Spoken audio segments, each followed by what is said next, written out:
Bonsoir mes très chers abonnés, chers utilisateurs de YouTube. Bienvenue dans la chaîne YouTube Sangaré Lassina Conta.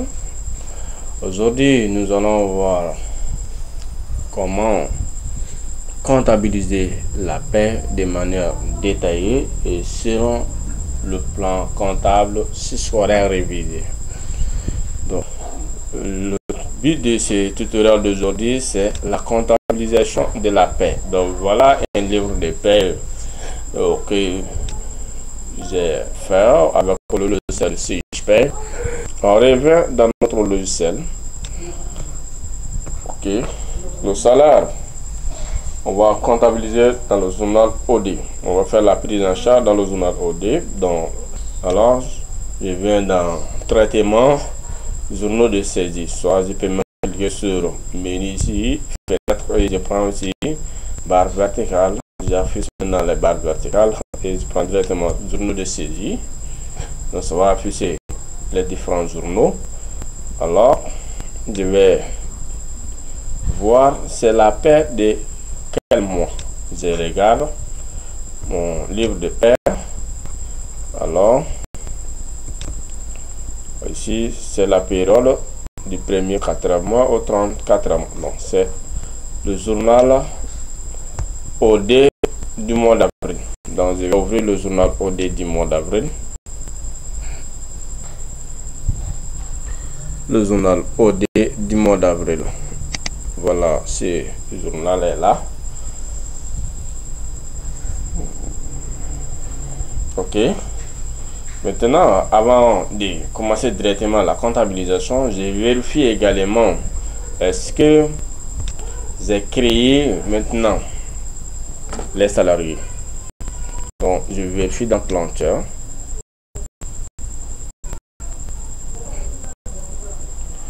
Structure Plancher, je prends ici salarié. Aucun compteur de salariés n'est créé ici. Alors, je regarde dans mon livre de paie. Donc voilà, si le premier salarié c'est monsieur Modou Sako, et le deuxième c'est Madame Kamara Fatmata. Alors voilà, si vous voulez maintenant faire la passation comptable de la paie par salarié, alors vous allez créer tous les salariés pas en pas ici. Ok, mais souvent dans certaines entreprises, si vous avez par exemple l'effectif de 200 300 salariés, donc et que vous demandez de faire un à un, je pense ça va prendre trop de temps. Donc il faut prendre maintenant le livre de paie ou encore l'état des salaires et faire maintenant une passation globale. C'est ce qu'on va faire ici, faire une passation globale. Dans ces cas, on peut créer un plancheur, un compteur. Je prends un nouveau ici. Ok, je prends 422 salaire. Ok, donc je prends maintenant personnel, rémunération due ou encore paiement ou encore salaire global. Ok, je prends salaire global. Ok, donc si vous avez affaire par salarié, vous allez créer chaque salarié ici, par exemple monsieur Sako, également Madame Kamara. Vous pouvez les créer de cette méthode, mais le compte collectif il faut rattacher 422. Il faut rattacher 422. Ok,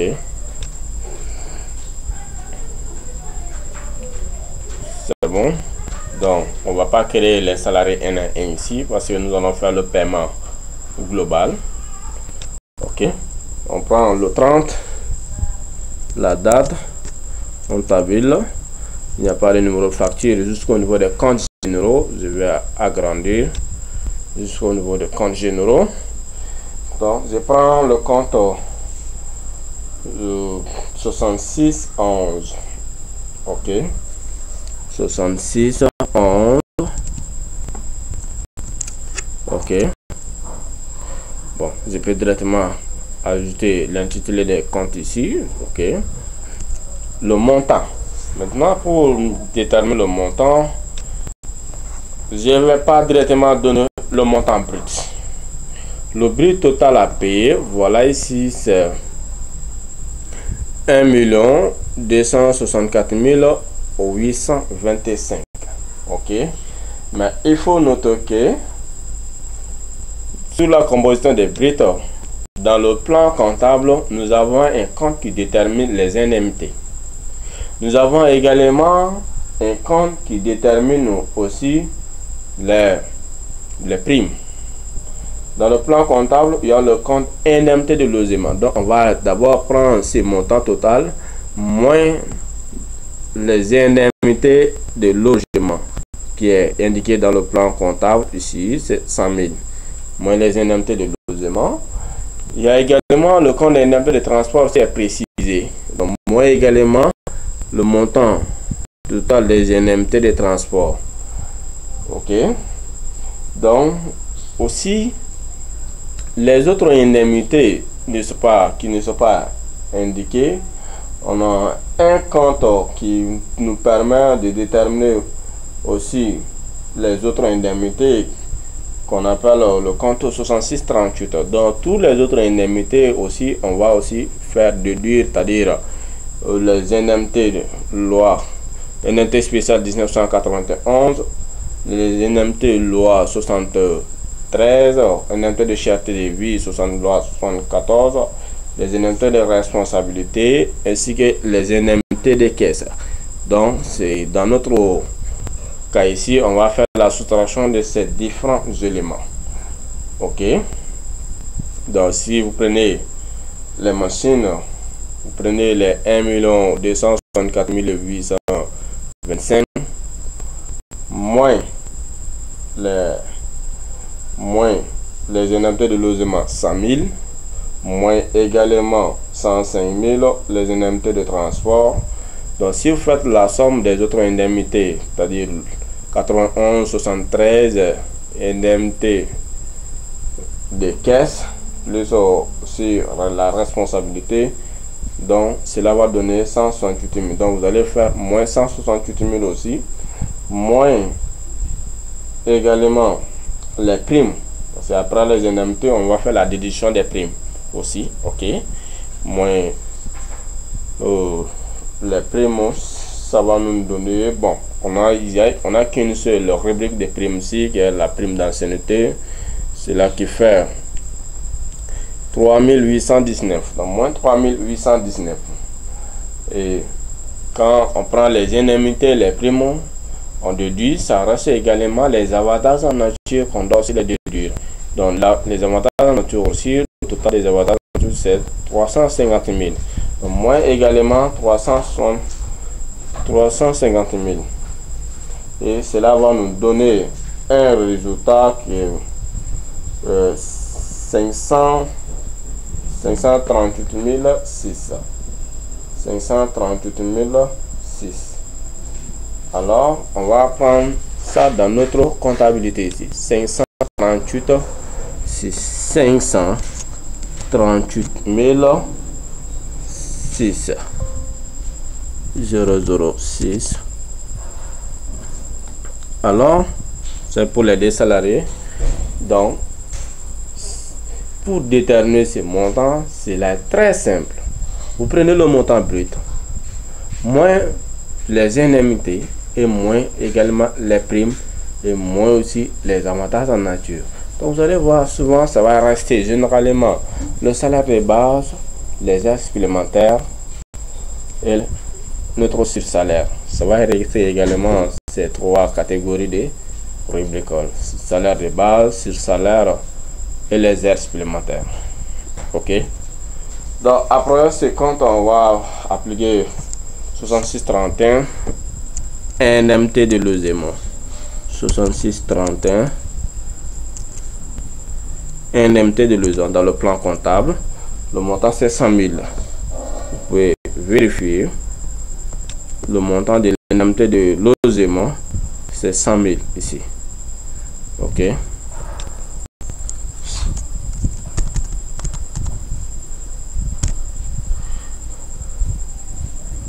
Ok, on continue toujours. Après, on va prendre les indemnités de transport. 66,34. 66,34. Ok. On prend un compte 66,34. Est-ce que le compte 66,34 existe? 66. Je vais faire monter. Ok. C'est un compte indemnité de transport. Dans le plan comptable, il y a indemnité de logement. Ah oui. Ça n'existe pas. C'est moi, je vais ajouter. Indemnité de transport, c'est 66,34 dans le plan comptable. 66,34. Indemnité de transport.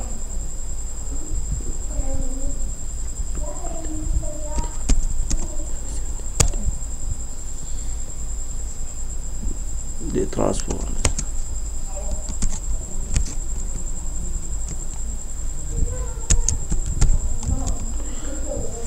Indemnité de transport. Et je continue. Le montant, je regarde dans le livre de paie. Indemnité de transport, 105 000.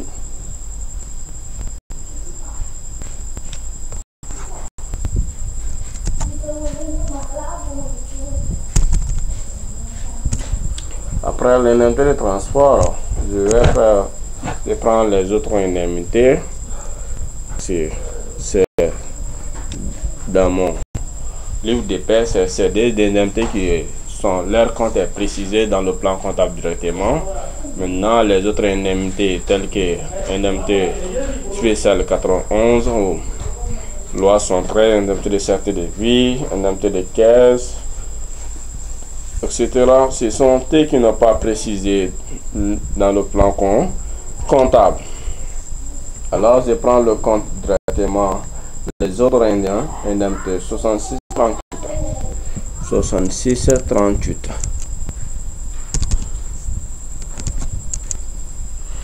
Les autres indemnités et avantages divers. Le montant, la somme de ces deux, ça fait 100 de ces presque 5 indemnités 91. Comme vous voyez ici.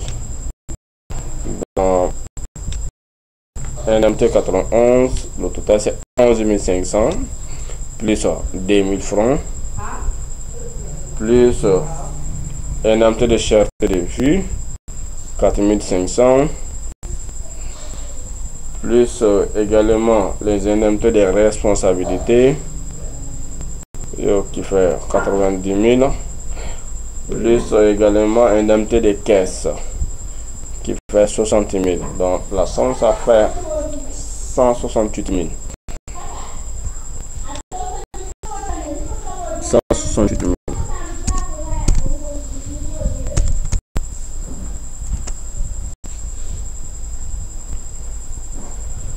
Donc après ça, on va ajouter aussi notre rubrique les primes et gratifications. Il y a un compte pour les primes et gratifications 6612 dans le plan comptable 6612 primes et gratifications.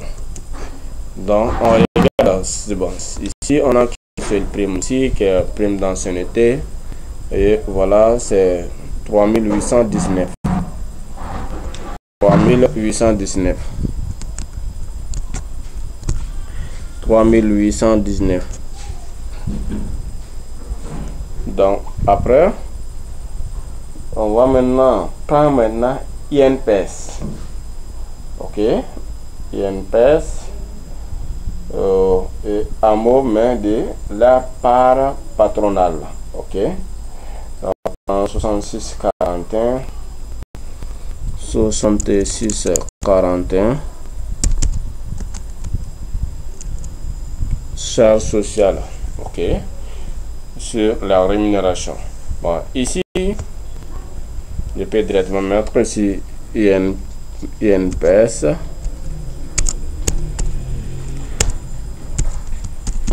par patronal.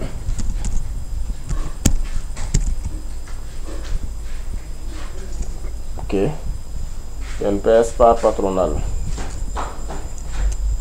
Donc, à ce niveau, il y a des gens qui prennent directement pour le compte 6641 les charges sociales et faire la somme de l'INPS et AMO. Mais il ne faut pas oublier qu'il y a un compte pour les organismes santé. Ok, les organismes de santé. Assurance ou les organismes de santé. Donc, le compte 6685. Assurance et organisme de santé, c'est ces comptes-là qu'on va préciser, qu'on va prendre maintenant à moi à ce niveau. Ok. Et si vous les prenez, parce que tous ces deux comptes, c'est le compte des charges sociales en fait. Mais même à ce niveau, le compte 6641, vous pouvez aussi créer un sous-compte à ce niveau. Prendre 6641, créer un sous-compte pour l'INPS. Ok. Donc on va regarder notre document. Cette fois-ci, le livre de paie, on va regarder dans le résumé des cotisations. L'INPS. Donc, la ligne l'INPS est là. Donc, on prend ici montant par patronal. Donc, 221 687,87. On prend 688. Ok. 221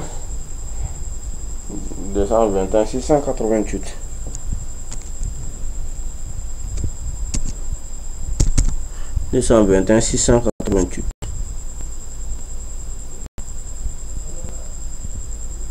Ok. Après, on prend AMO par patronal 66,85.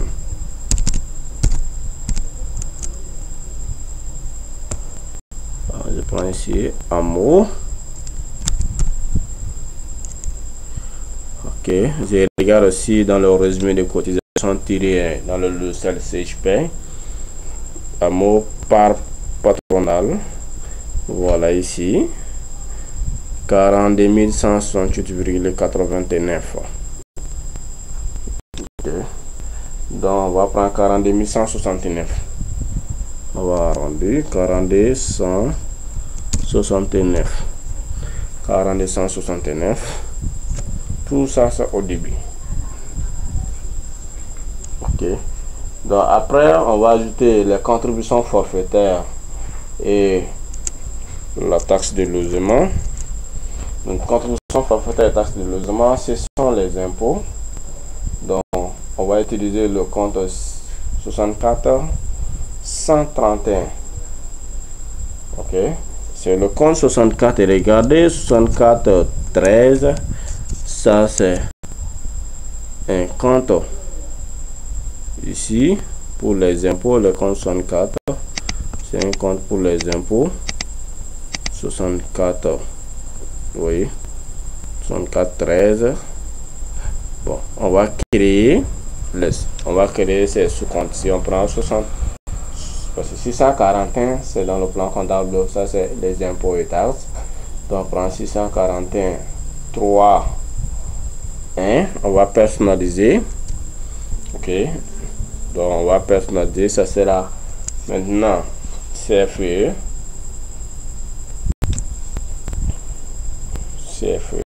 contribution forfaitaire. Je peux directement écrire ici CFE. Au Mali c'est 3,5%. Je mets 3,5%. Ok. Et je crée directement aussi l'autre compte encore. Ici, je vais créer directement l'autre compte. 64 132. Ok. TL. Au Mali, c'est 1%. La taxe de excusez-moi. J'ai validé, je quitte. OK. Et on prend OK ici.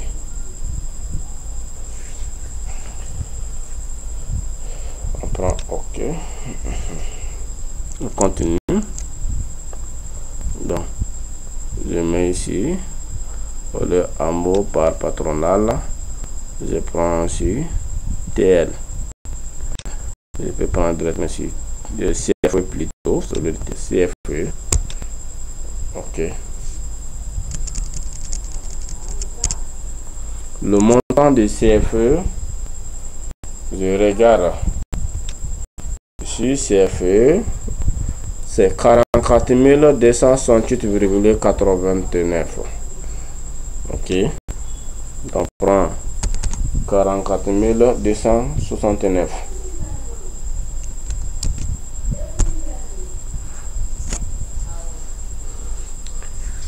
Donc on ajoute également TL 64 132. OK. Le montant de TL, c'est 1% du salaire brut. 12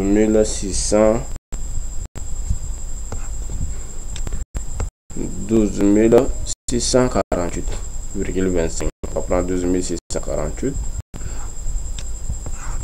12 648. Donc après ça, on prend aussi, ça reste quoi? Ça reste les avantages en nature. Très bien. Au niveau des avantages en nature, si l'avantage en nature est bien précisé, il faut préciser le compte de charge en question. Par exemple, ça peut être les dotations du téléphone, les frais d'appel téléphonique, soit les frais de connexion. Ça peut être également le frais de carburant. Donc si l'avantage en nature est précisé, alors il faut préciser ces comptes. Mais si l'avantage en nature n'est pas précisé, le compte 6617 dans le plan comptable, c'est l'avantage en nature sur le personnel national. On va voir ceux qui ont la nationalité nationale. Par exemple, si l'entreprise est au Mali, ceux qui ont la nationalité malienne. Donc, le compte 6617 est fait pour leur avantage en nature. Mais c'est d'autres nationalités, par exemple, il faut prendre 6627. OK? Mais on voit ici l'avantage en nature, le total ici c'est 350 000. Avantage en nature 350 000. Et nous, supposons que ces avantages en nature c'est pour la dotation carburant. Par exemple,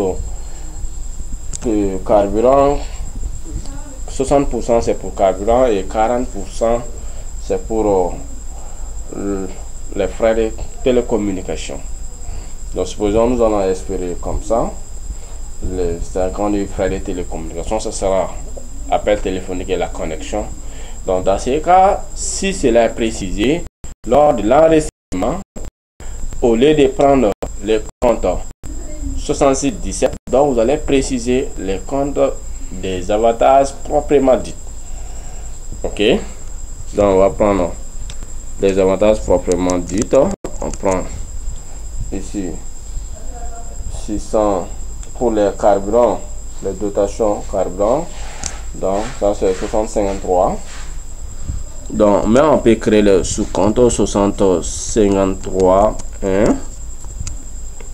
Je mets ici nouveau, je vais créer ça. Je prends carburant entre parenthèses les avantages en nature. Donc ça veut dire qu'il y a plusieurs carburants que j'aurais besoin d'utiliser. Si c'est le carburant sur d'autres courses ou encore d'autres aspects qui est différent d'aspect avantage en nature, Alors, on peut aussi créer ces sous-comptes. Ok. Donc, nous ajoutons le montant. On a avantage en nature, ça fait 350 000 le total. Et si vous calculez 60%, ça fait 210 000. Si j'ai une bonne mémoire, ça fait 210 000. Mais vous pouvez toujours vérifier. 210 000. Ok.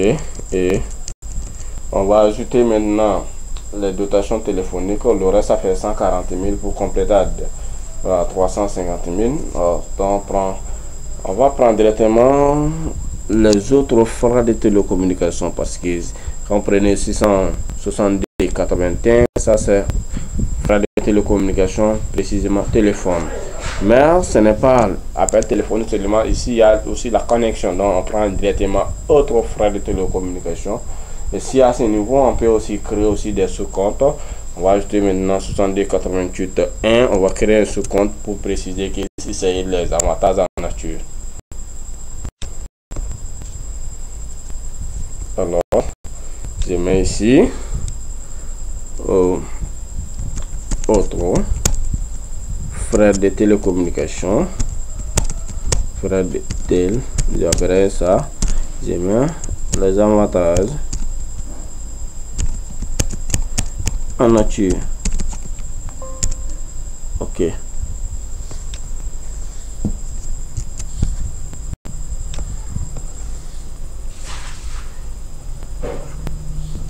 Table. Le montant c'est 140 000.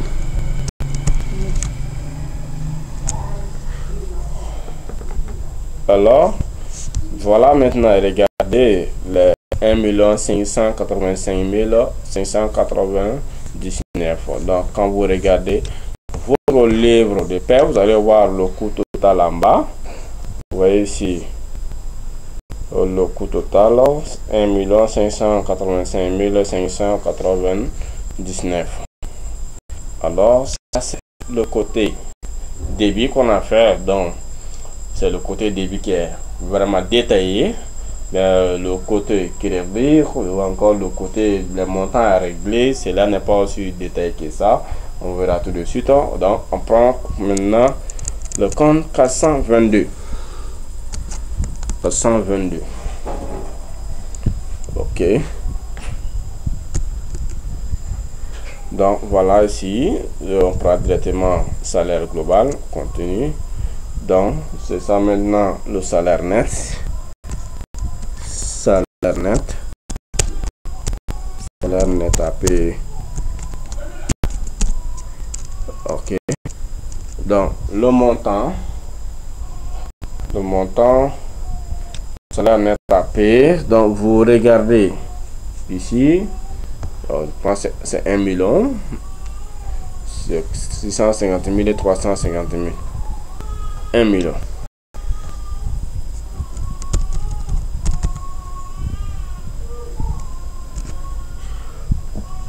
Après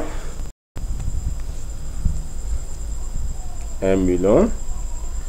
Donc ici ça demande le trace direct. Bon, comme on n'a pas fait aussi notre compte, on n'a pas encore enregistré notre compte de 422 où on va maintenant faire le lettrage automatique. Donc d'abord on prend OK directement, parce qu'aucune autre écriture antérieure est là. Donc ça veut dire que cette ligne va rester sans faire l'objet du lettrage. Mais au moins on va faire maintenant le paiement directement. On peut lettrer automatiquement. Ok. Donc 400, on prend 43 13 ça c'est les charges caisse de retraite obligatoire. Ça c'est, on prend ici INPS APE, cotisation INPS APE, INPS APE. Ok. Le montant de l'INPS à payer. Donc, dans la caisse de cotisation, cette fois-ci, ce n'est pas la part patronale qu'on va prendre. Maintenant, on prend le montant total à payer. 265 061,5. Donc, on prend 265 062. 265 062. 265 000 0. Attention. 265 062. 265 062.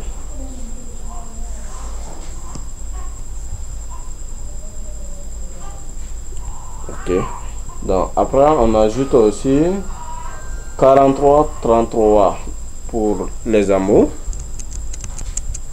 43,33. Si on veut aussi, on peut toujours créer les sous-compteurs. Hein. Ça c'est hameau à payer. Hameau à payer. Hameau à payer. Le total Canam aussi, c'est 79 036,5. Okay.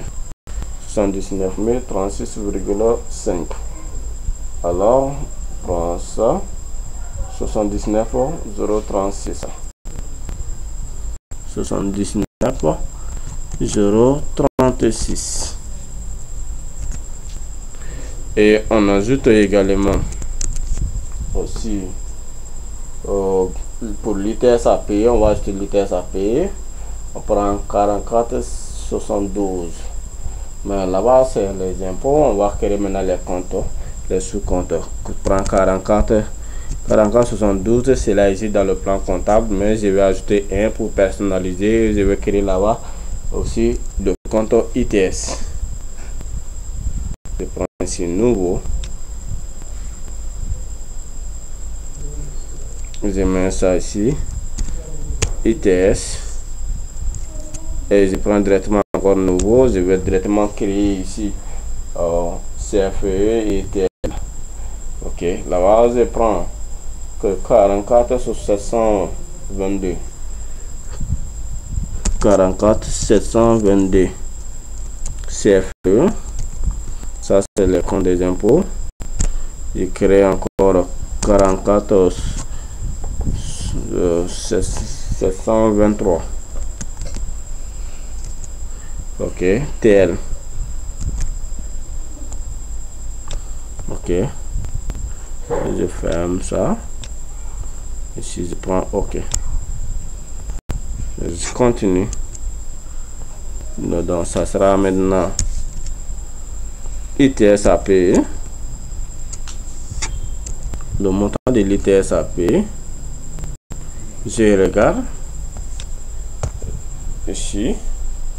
ITS à payer, c'est 184 584. 184 584. 584. 184 584.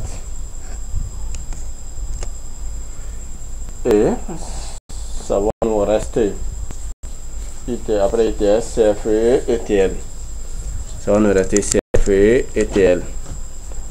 44 722. 44 722. Ça c'est CFE à payer. CFE c'est contribution forfaitaire employeur. CFE, autrement appelé CF. CF à payer. Le montant de CF à payer. On regarde aussi dans notre résumé de cotisation. Ici, c'est 44 268. 44 268,89. Donc, prend 269. 44 269.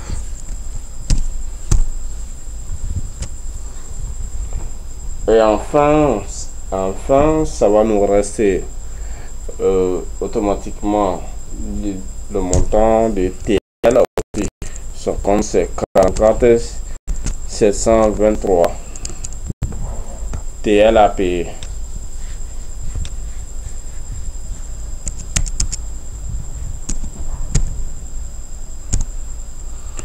Alors, vous pouvez directement prendre équilibrer ici. Voilà, ici, 12 648. Alors, vous vérifiez dans le résumé. Ici, voilà, ici, 12 648,25. Ok, donc, et vous validez. Et voilà maintenant, enfin, la passation comptable des écritures de la paie et selon la réalité malienne. Et je pense que cette réalité aussi est valable aussi. Cette méthode, si vous comprenez bien cette méthode, vous pouvez très bien appliquer selon votre réalité, que ce soit au Côte d'Ivoire, que ce soit au Sénégal, que ce soit au Bénin, etc. Vous pouvez très bien appliquer sur votre réalité. Donc, je vous remercie très bien. À très bientôt pour les prochaines vidéos sur la comptabilité, également la paye, aussi sur également le suivi et évaluation des projets avec le logiciel d'analyse. Donc, pour tous vos besoins, pour les questions de logiciel de gestion, que ce soit SIS, que ce soit Tom Pro, précisément la dernière version de Tom Pro, Tom Pointer, c'est disponible. C'est moi, et si vous avez besoin, vous pouvez toujours me contacter. Je laisserai les informations dans la description de cette vidéo. Également, pour vous voyez aussi, on va vous ajouter plus de bonus si vous installez cette dernière version, la version V10. Donc vous avez la possibilité de mettre la langue aussi en anglais. Donc vous voyez, la langue est là, vous prenez directement anglais, ça va demander de redémarrer maintenant l'application et ça va venir automatiquement en anglais. Ok, ciao, merci, à la prochaine.